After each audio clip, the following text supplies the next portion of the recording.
All right, well, welcome back to week 4, or week 5 of this Holy Week series. Previously, we have looked at Jesus' entry into Jerusalem, as well as his cleansing of the temple courts, followed by, in week 2, looking at, well, what did we look at in week 2? We looked at parables and the teachings about the end times that Jesus had, and then in week 3 we looked at some of the various groups that he would have interacted with, specifically the Pharisees and the Sadducees. Then last week when we came together, we were right on the cusp of his crucifixion. We were looking at the Last Supper that he shared with his disciples, as well as the time that he was in Gethsemane, which results in the betrayal and the arrest. So today, while in these 2 sessions, we're going to look first of all at the trials that he underwent, and then in the very last session, the actual crucifixion itself. So, with that in mind, we'll turn immediately then to the trials. And I want to look today at, initially, at 3 different groups of individuals that Jesus would have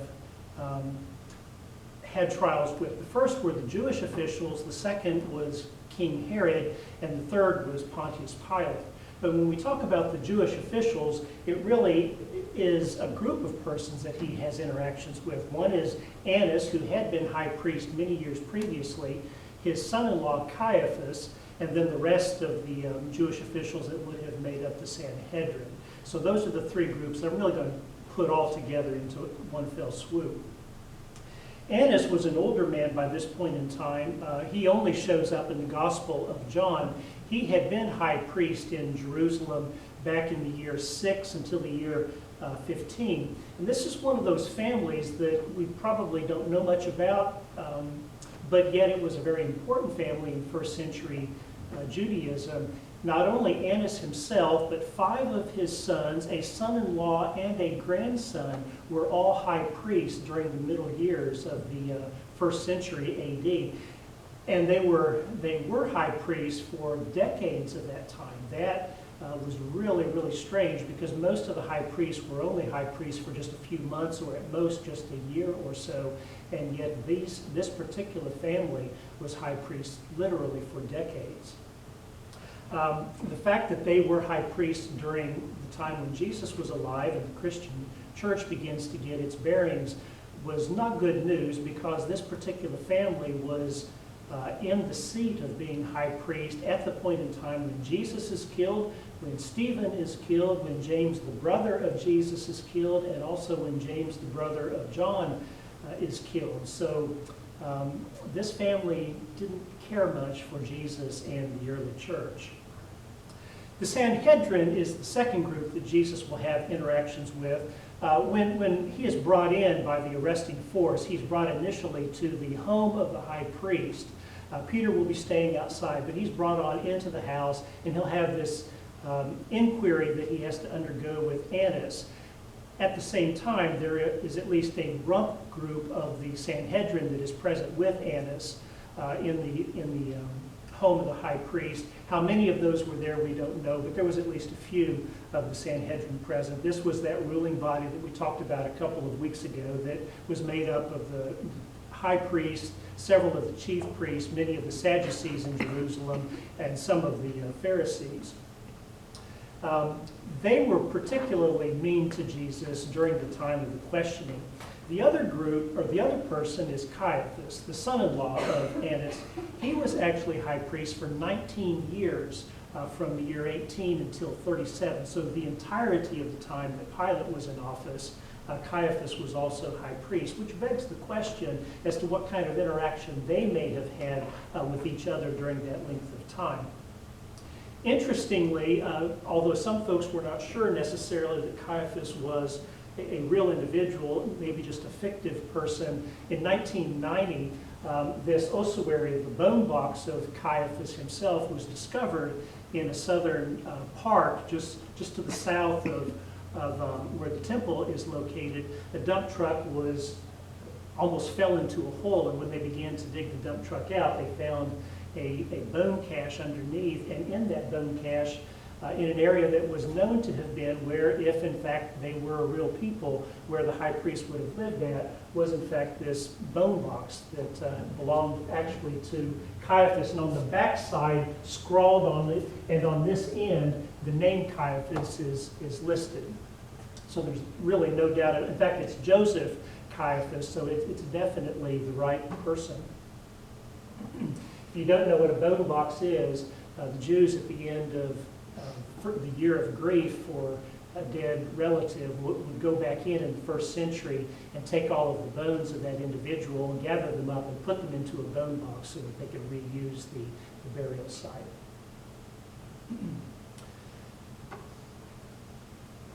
Well, when the high priest and the Sanhedrin questioned Jesus, they also brought in a few witnesses to be able to say that Jesus had said or done these various things in order to be able to get a judgment against him. Although, frankly, on the front end, they already knew what they wanted to charge him with, and the result was, yes, indeed, they charged him as being guilty of blasphemy. And at that point in time, the witnesses that were brought in, followed then by some of the members of the Sanhedrin, began not only to spit on Jesus, but also to strike him and to slap him and to blindfold him and to mock him. Now, in our legal system, we would think that that's just cruel and unusual punishment, and we look at that and think, how on earth could they have done something like that? That's just terrible. But in the Jewish legal system, based on Scripture of the Old Testament, that was in fact common and ordinary and was in fact biblically mandated. A witness who brings judgment against a person then is not only required but has the opportunity to actually begin to administer the punishment within that system. And so that's why the persons that were able to convict Jesus of this crime of blasphemy were the ones who actually began the treatment of him as punishment. Well, concurrent with the fact that Jesus is inside being judged or under a trial, there are other persons in the story as well that are under trial.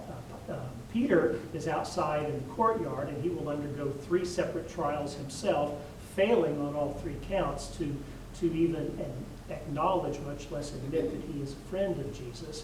And quite frankly, not only Caiaphas and Annas and the Sanhedrin, but also when we get to them, Herod and Pilate are all essentially on trial with Jesus being the judge, and they all will themselves fail and prove that they do not recognize truth when they're presented with it. So ultimately, the one who, even though he's convicted and will die as a result of this, the only one who comes out having been successful in his trial is Jesus, the one who had spent the night before in prayer asking for God to strengthen him for the trial that he knew was forthcoming. As a result of the trial that Jesus has to face, he will, as I said, be ultimately charged with blasphemy. That's not, however, the charge that is presented to Pilate by the Jewish officials. When they present the charge to Pilate, they will say that he is guilty of claiming to be Messiah. They will also say that he has claimed to be king. They make that accusation not because Pilate doesn't understand what Messiah is. He understands very clearly what Messiah is and the problems that produces for Rome itself. That's in fact why he, you'll recall, is in Jerusalem. We talked a few weeks ago that he and an entire legion of Roman soldiers have come to Jerusalem, which is not where they usually stayed, in order to be present at Passover, because there often were messianic pretenders who were present among the crowd, not to mention the zealots and Sychari, who often were causing problems. So it's precisely because there may be persons like Jesus present that he's there in the first place. But by equating the theological charge of being Messiah or blasphemy with the idea of being king, they have essentially equated the two and made Pilate aware that he's guilty of sedition against the empire. And it's for that reason that Pilate will then pick up on the story and move forward with it. It broaches the question, I think, how many times this might have happened during the decade that Pilate was in Palestine.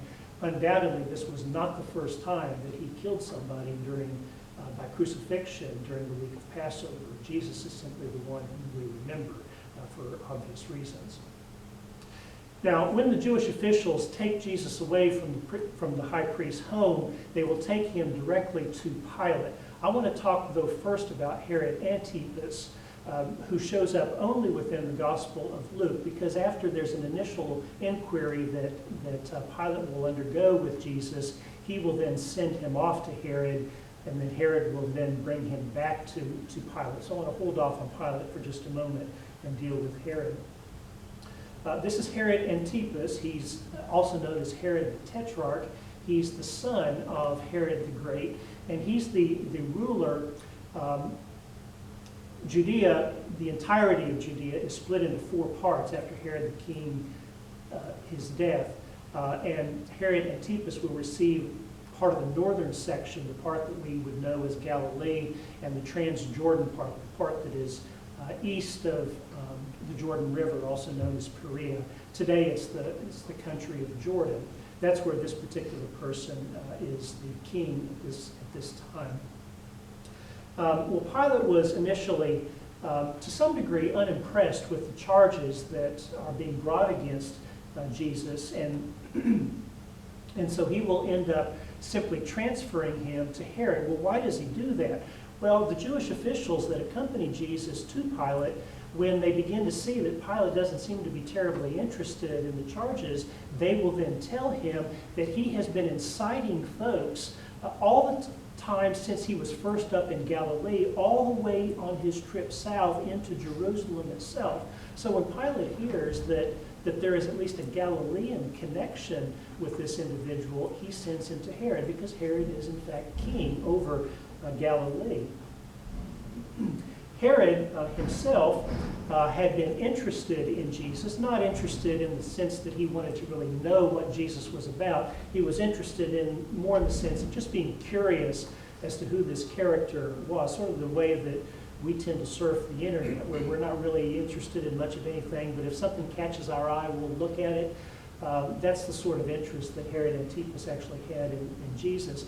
He wants Jesus to perform a sign for him or to say something that will wow him.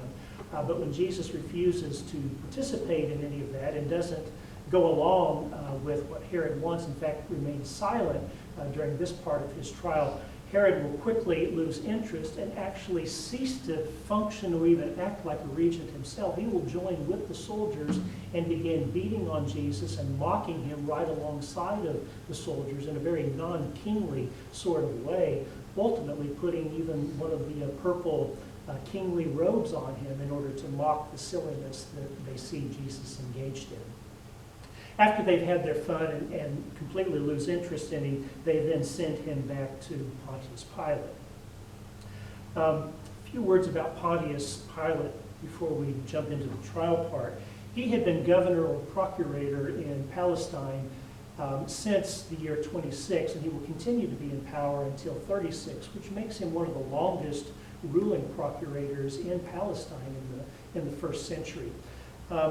Some people, for various reasons, have tried to make Pilate into more or less a good guy, but quite frankly, he was anything but good. He was a cruel, manipulative person, but he was a survivor who, because of lasting as long as he did in Palestine, it's clear that he knew how to work the system and survive the system for a length of time, and probably had a pretty good relationship with Caiaphas as well.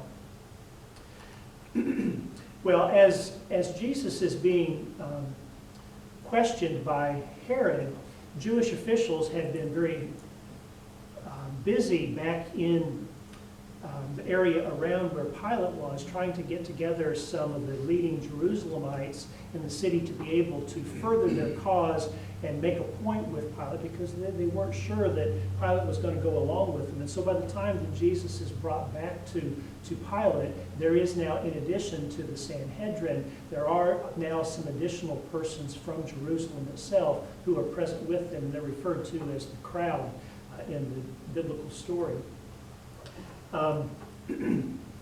They will begin to petition Pilate not only to to judge him guilty, but actually to tell him what kind of judgment they want him to produce for Jesus. They're the ones who actually introduced the idea of having Jesus crucified. It isn't Pilate who suggests that, it's the crowd. One of the things that happens during this length of time is that there is a person by the name of Barabbas who is introduced. And we undoubtedly know the story that Jesus is put against Barabbas, and the Jewish officials must make a decision as to which one of these they want to have crucified and which one of them they want to have released. There really is nothing at all in Roman law, Roman jurisprudence, that tells us about this amnesty program that apparently happened during Passover, so we don't really know any details about it whatsoever. The closest we can probably come to it is to think about the scapegoat that hands would be laid on and then sent out into the wilderness, although that happens at Yom Kippur, on the Day of Atonement in September, not on the day of Passover in the spring. Barabbas is, at least at some level, an interesting character. He's a brigand, he's a murderer who has been imprisoned for at least a length of time until Pilate is able to get into Jerusalem and kill off as many of the brigands as he plans to do during his week that is there. Barabbas is more of a nickname. His name is actually Jesus, or Jesus. And so in one of these really interesting things that happens sometimes in Scripture, you not only have Jesus Barabbas, but you have our Jesus, who himself was effectively Barabbas. Barabbas is a nickname, it is a term that means son of the Father. So Jesus Barabbas is Jesus, son of the Father, and our Jesus spoke often to the Father and was considered the Son of God. So we have two Jesus Barabbases side by side, with their future being held in doubt, and Pilate is the one who ultimately decides for them. Well, Pilate is very adept at playing the crowd. He usually did not ever get pushed around by Jewish officials, and frankly, he doesn't get pushed around by them on this occasion either. He plays the crowd, and the Jewish officials, as a result, end up being the ones who, even though they had tried to force Pilate to take responsibility for getting rid of Jesus, they will themselves ultimately end up taking responsibility, even saying, look, his blood can be on our heads, not on yours. Just crucify him and let go of Barabbas. He was smart enough that he probably wasn't grinning from ear to ear when they finally said this to him, but surely inside he must have been grinning ear to ear that he was able to get them to actually do all of the responsible actions and make Jesus guilty of the charges, and he didn't have to do that himself.